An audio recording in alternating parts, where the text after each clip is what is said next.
दोस्तों, ये कहानी है 13 साल की वेडनेसडे एडम नाम की एक लड़की की, जिसके चेहरे पर किसी तरह के कोई इमोशंस नहीं बनते थे और मौत को लेकर उसके अंदर एक अजीब सा जुनून था। वो सोचा करती थी कि मरने के बाद इंसान कहाँ जाता है और उसका क्या होता है। इसी वजह से उसे अक्सर काले और सफेद रंग के कपड़े पहनना ज्यादा पसंद था। उसे देखकर सबको अजीब सा लगता, जैसे कि वो इस दुनिया की ही ना हो। तो चलिए जानते हैं कि आखिर वो लड़की ऐसी क्यों थी। तो कहानी की शुरुआत में वेडनेसडे को एक स्कूल में दिखाया जाता है, जहाँ वो अपनी डरावनी आंखों के साथ बरामदे में चल रही थी। वहीं बाकी सब लोग उसे घूर घूर कर देख रहे थे। जब वेडनेसडे अपना लॉकर खोलती है तो उसके अंदर उसे अपना भाई बंधा हुआ दिखाई देता है, जिसके मुंह में एक सेब था। वेडनेसडे उसकी रस्सियों को खोलती है कि अचानक उसे एक विजन आता है, जिसमें वो देखती है कि कुछ लोग उसके भाई को टॉर्चर कर रहे हैं। यहाँ हमें पता चलता है कि वेडनेसडे कोई आम बच्ची नहीं है और वो किसी को भी छूकर उसका अतीत और भविष्य देख सकती है। जब वेडनेसडे को पता चलता है कि स्विमिंग टीम के लड़कों ने उसके भाई को टॉर्चर किया था, तो वो 2 बैग में पिराना फिशेस को, जो बहुत ज्यादा खूंखार मांसाहारी मछलियाँ होती हैं, उनको भरकर स्विमिंग पूल के पास जाकर उन खून की प्यासी मछलियों को स्विमिंग पूल में छोड़ देती है, जिससे सारे लड़के अपनी जान बचाने के लिए पूल से बाहर निकलने की कोशिश करते हैं। तब वेडनेसडे उनसे कहती है कि उसके अलावा कोई भी उसके भाई को परेशान नहीं कर सकता।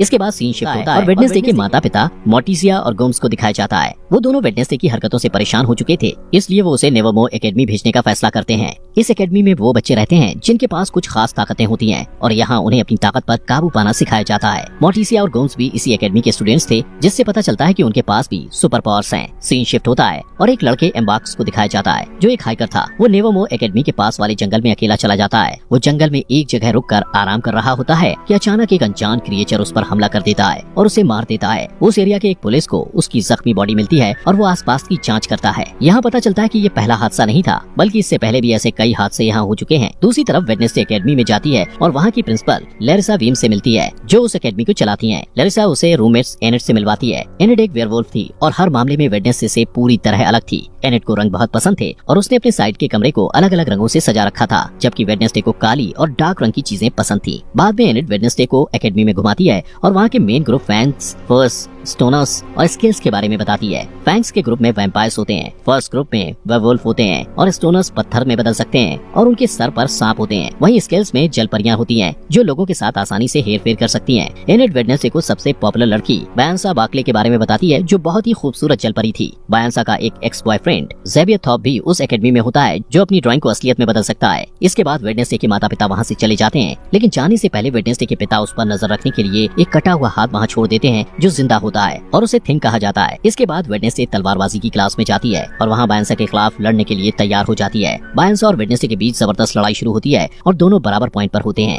इसके बाद बायंसा कहती है कि वो बिना किसी हेलमेट के ये गेम खेलना चाहती है और ये गेम तब खत्म होगा जब दोनों में से किसी एक के शरीर से खून निकलेगा। दोनों के बीच फिर से लड़ाई शुरू होती है और दोनों एक दूसरे के ऊपर वार पे वार करते हैं। बायंसा वेडनेसडे पर वार करती है और उसके सर के बाएं तरफ एक कट लग जाता है, जिससे वेडनेसडे के सर से खून निकलने लगता है। इस तरह बायंसा जीत जाती है। वेडनेसडे को चोट पर मरहम लगाने के लिए ले जाया जाता है। जैसे ही वेडनेसडे पट्टी लगवाकर बाहर निकलती है, ऊपर से बर्ड के आकार का एक बड़ा पत्थर उसके ऊपर गिरने वाला होता है, लेकिन उसी वक्त ज़ेवियर उसे धक्का देकर बचा लेता है। कुछ देर बाद वेडनेसडे अपने कमरे में वापस आती है तो उसे महसूस होता है कि कमरे में कोई है और उस पर नजर रख रहा है। वो कमरे को चेक करती है और बेडशीट के नीचे उसे थिंग मिल जाता है। वेडनेसडे समझ जाती है ये उसके माता पिता का काम है, इसलिए वो थिंग से कहती है कि उसे उसका साथ देना होगा, वरना वो उसे ड्रॉर में बंद कर देगी। थिंग डर जाता है और उससे वादा करता है कि वो वेडनेसडे के साथ गद्दारी नहीं करेगा। वेडनेसडे ने जो पिराना वाला प्रैंक किया था, उस वजह से उसे दिमागी डॉक्टर के पास ले जाया जाता है। लैरिसा उसे नेवरमोर एकेडमी के पास ही एक छोटे से शहर जेरिको में जांच के लिए लेकर जाती है। वेडनेसडे अपनी थेरेपिस्ट से मिलती है, लेकिन उसे किसी के बारे में कुछ भी नहीं बताती। उसके दिमाग में एक प्लान आता है और वो बाथरूम से जाने के बहाने खिड़की से निकलकर भाग जाती है।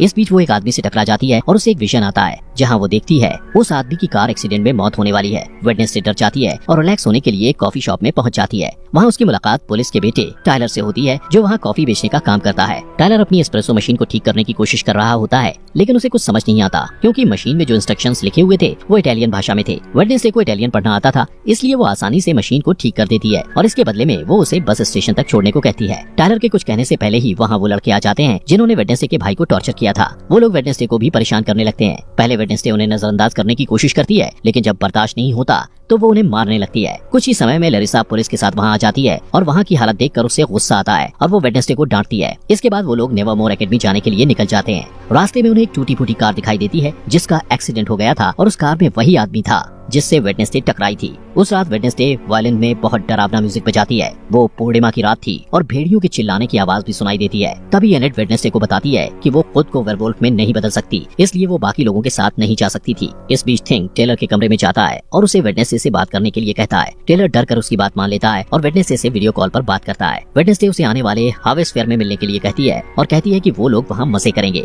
लेकिन असल में वो सिर्फ वहाँ से भागना चाहती थी। हार्वेस्ट फेयर में लैरिसा वेडनेसडे पर अपनी चील जैसी नजर बनाए रखती है। इसके बावजूद वेडनेसडे टेलर से मिलने में कामयाब हो जाती है। वो दोनों वहाँ से भागने ही वाले होते हैं कि वेडनेसडे अपने क्लासमेट रोवन से टकरा जाता है। रोवन तुरंत जंगल की तरफ भाग जाता है। रोवन से टकराने के बाद वेडनेसडे को विजन आता है कि रोवन जंगल में किसी के हाथों बेरहमी से मारा गया है। वो डर जाती है और भागने का प्लान बदलकर रोवन को रोकने के लिए उसके पीछे जाती है, लेकिन इससे पहले कि वो कुछ बोल पाती, रोवन अपनी ताकत का इस्तेमाल करके वेडनेसडे को पेड़ के सहारे ऊपर लटका देता है। इसके बाद वो वेडनेसडे को अपनी माँ के बारे में बताता है जो भविष्य देख सकती थी। उसकी माँ ने 25 साल पहले एक तस्वीर बनाई थी और कहा था कि वेडनेसडे नेवरमोर एकेडमी को बर्बाद कर देगी। इसलिए रोवन कहता है कि कुछ भी बुरा होने से पहले वो वेडनेसडे को मार देगा। इसके बाद वो अपनी जादुई ताकत से वेडनेसडे का गला घोंटने लगता है। तभी एक भयानक राक्षस उसके ऊपर हमला कर देता है और रोवन को बेरहमी से मारकर वहाँ से गायब हो जाता है। वेडनेसडे उसकी कटी फटी बॉडी के ऊपर पड़ी हुई उस तस्वीर को उठाती है जिसे रोवन की माँ ने बनाया था। उसी वक्त पुलिस का हेड अपने पुलिस ऑफिसर्स के साथ वहाँ आता है और रोवन की बॉडी को ढूंढने की कोशिश करता है, लेकिन उसे बॉडी नहीं मिलती है। इसके बाद वेडनेसडे को पुलिस हेड के साथ दिखाया जाता है जो वहाँ हुई घटना के बारे में उसे बताती है, लेकिन हेड को उस क्रिएचर वाली बात पर भरोसा नहीं होता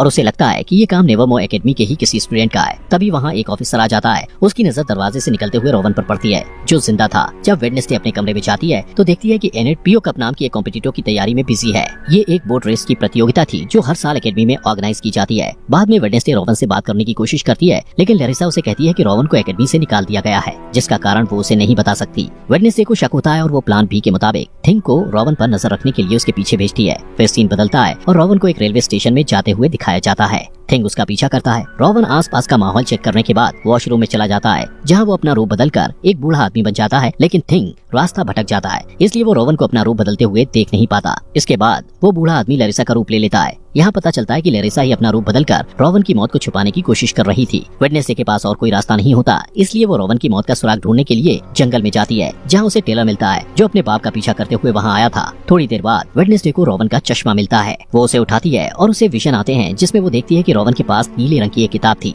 जहाँ से उसे उसकी माँ की बनाई हुई तस्वीर मिली थी। इसके बाद वेडनेसडे तुरंत ही अपनी क्लास टीचर के पास जाती है और उससे किताब के बारे में पूछती है। उसकी टीचर बताती है कि वो किताब पुराने स्टूडेंट्स के समाज से जुड़ी हुई है जिसे नाइट शेड्स कहा जाता है, लेकिन उस समाज को बहुत पहले ही खत्म कर दिया गया है। फिर स्कूल से जाने के बाद वेडनेसडे रोवन के कमरे में किताब ढूंढने के लिए जाती है। रोवन के पलंग के नीचे उसे एक मुखौटा मिलता है। वो वहाँ से जाने ही वाली होती है कि तभी वहाँ रोवन का रूममेट ज़ेवियर आ जाता है और उसे देख के वेडनेसडे पलंग के नीचे छिप जाती है। ज़ेवियर से मिलने उसकी एक्स गर्लफ्रेंड बायंसा भी वहाँ आ जाती है। वेडनेसडे उन दोनों की सारी बातें सुन लेता है और उसे पता चलता है कि बायंसा आने वाले बोट रेस की प्रतियोगिता में एनेट को हराने के लिए प्लान बना रही है। इसके बाद वेडनेसडे अपने कमरे में आ जाती है और बायंसा को रेस में हराने के लिए प्रतियोगिता में एनेट का साथ देने का फैसला करती है। अगले दिन एनेट और वेडनेसडे प्रतियोगिता के लिए तैयार हो जाते हैं। इस रेस में सब कुछ अलाउड होता है, इसलिए बायंसा इसका फायदा उठाती है। रेस में 4 टीम भाग लेती हैं और नियम के मुताबिक जो टीम तालाब में गिरे बिना डेस्टिनेशन तक जाकर पहले वापस आ जाएगी वो रेस जीत जाएगी। जैसे ही रेस शुरू होती है, बायंसा अपने एक दोस्त को इशारा करती है जो एक जलपरी थी और बाकी बोट को बर्बाद करने के इरादे से बायंसा का साथ दे रही थी। वो तालाब में कूदकर एक नाव को बर्बाद कर देती है, जिससे वो टीम तालाब में गिर जाती है और रेस से बाहर हो जाती है।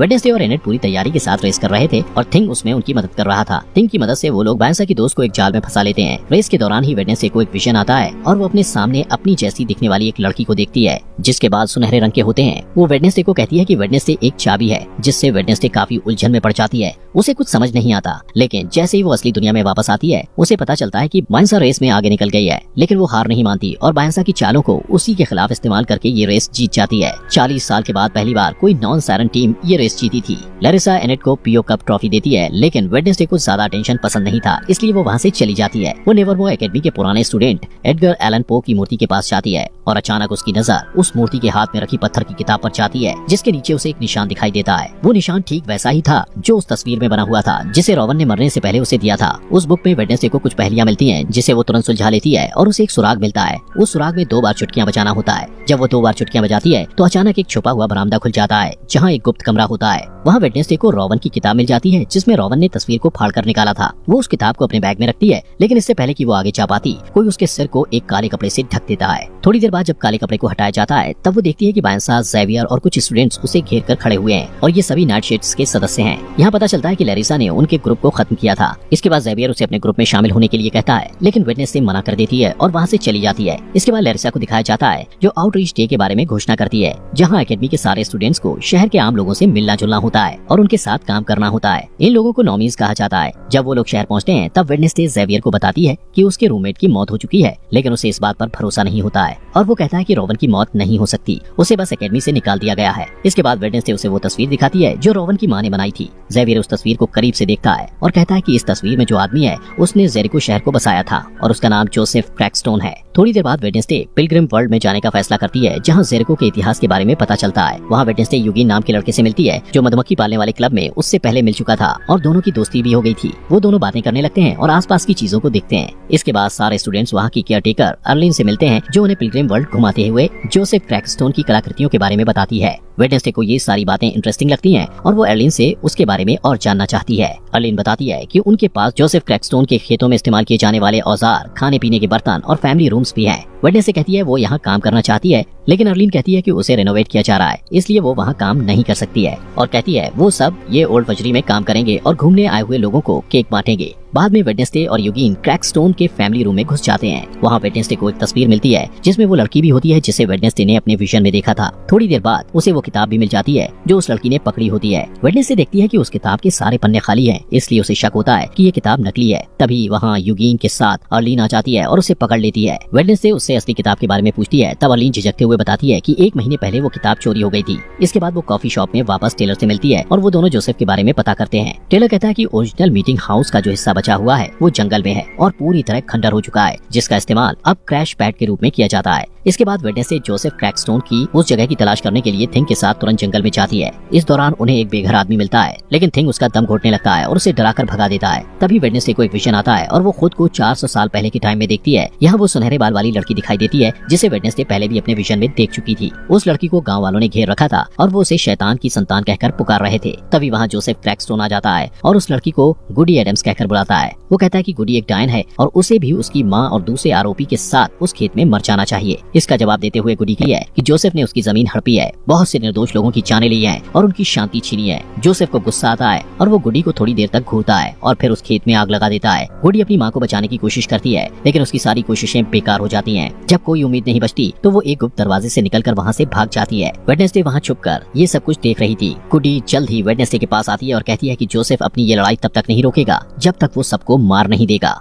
इस खुलासे के बाद वेडनेसडे असली दुनिया में आ जाती है। वो थिंग को सब कुछ बताती है जो उसने अभी अभी देखा था। उनकी बात खत्म भी नहीं होती कि अचानक उन्हें वही भयानक राक्षस नजर आता है जिसने रोवन को मारा था। उसी वक्त बारिश होने लगती है। वेडनेसडे बारिश में भीगते हुए उसके पीछे भागती है, लेकिन वो बहुत आगे निकल जाता है। वेडनेसडे उसके पैरों के निशान का पीछा करती है, लेकिन अचानक वो निशान इंसान के पैर के निशान में बदल जाते हैं, जिससे पता चलता है कि वो राक्षस कोई इंसान ही है। तभी वेडनेसडे जेवियर से टकरा जाती है और उसे सब कुछ बताती है जो उसने देखा था। जेवियर उन पैरों के निशान को देखना चाहता है, लेकिन बारिश के कारण पैरों के निशान मिट जाते हैं। अगले दिन शहर में जोसेफ क्रैकस्टोन की नई मूर्ति के उद्घाटन के लिए सब लोगों को इकट्ठा किया जाता है। वेडनेसडे जेरिको के मार्चिंग बैंड के साथ डोंट स्टॉप का म्यूजिक प्ले करती है और शहर के मेयर और प्रिंसिपल लैरिसा मूर्ति का उद्घाटन करते हैं। लेकिन तभी थिंग वेडनेसडे के ऑर्डर के मुताबिक मूर्ति को ब्लास्ट कर देता है और सब लोग डरकर भाग जाते हैं। वेडनेसडे की आंखों में बदले की चमक दिखाई देती है और वो अब भी वायलिन बजा रही होती है। इसके बाद लैरिसा वेडनेसडे पर चिल्लाती है क्योंकि उसे लगता है कि ये सब वेडनेसडे ने किया है, लेकिन वेडनेसडे कहती है कि उसने ऐसा कुछ नहीं किया है। वेडनेसडे लैरिसा पर इल्जाम लगाते हुए कहती है कि वो जंगल में होने वाले खूनी हादसे का सच जानते हुए भी अनजान बनने की कोशिश कर रही थी।